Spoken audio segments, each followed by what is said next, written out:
Hi friends, welcome back to Socially Distant. I'm Brian Noonan. Well, I hope that you had a good weekend and that if you celebrated Easter, it was the best it could be under the circumstances. Happily, my Easter was spent ham-free as God intended.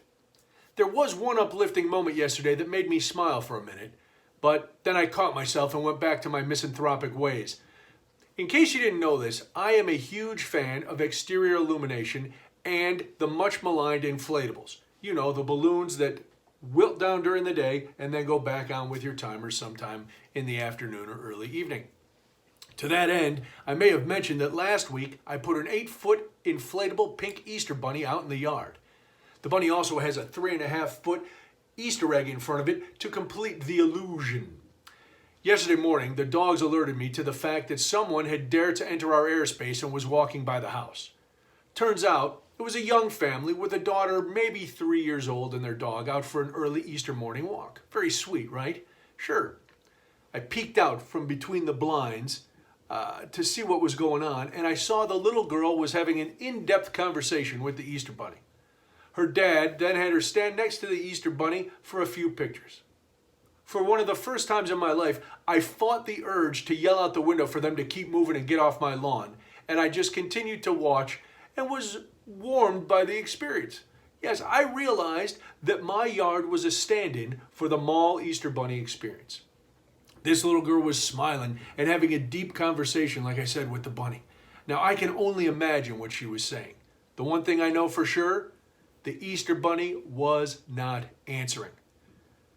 The Easter bunny mall visit was always weird for that reason. Unlike visiting with Santa at the mall, who had questions for you and could answer your questions, the Easter bunny never said a word. And can we mention too, the inability to identify the gender of the Easter bunny was also very confusing. Some bunnies seemed very masculine, others obviously female. I didn't know who to believe or what to believe, but it was always very confusing for a young Brian and his ilk. Anyway, the Easter bunny would always just sit there, silent like a sphinx, listening with his blank or her blank, either one, their blank eyes staring off into the abyss. If you listen closely in the stillness, you could hear the labored breathing inside the grotesquely large rabbit head. And you could almost hear the tortured thoughts of the suit's inhabitants. Why can't I say anything? This gig is not going to lead to better parts. What have I done with my life? I hope the line at Sparrow isn't too long at break time. Every year, we pull out the pictures of our daughter with the Easter bunny. Watching the yearly progression of our daughter is always very heartwarming, but the various bunnies are always disconcerting. There was no uniformity in the Easter bunny game. Some were brown, some were white, some had glasses and a vest, and some were low-rent nude bunnies with no accoutrement whatsoever. One thing they all had in common, though, was their heads were disproportionate to their bodies. They looked like caramel apples, with a giant head and then a really skinny, tiny body. Most of our daughter's pictures with the Easter bunny show her in abject terror, which, upon further review, makes perfect sense. Had I been a bit more industrious yesterday and dressed in anything other than my Christmas pajamas, I would have run out with a camera and offered to take expensive pictures that the parents would have felt peer pressure to buy.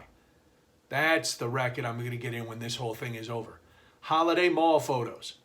Every parent's bought one of these overpriced packages.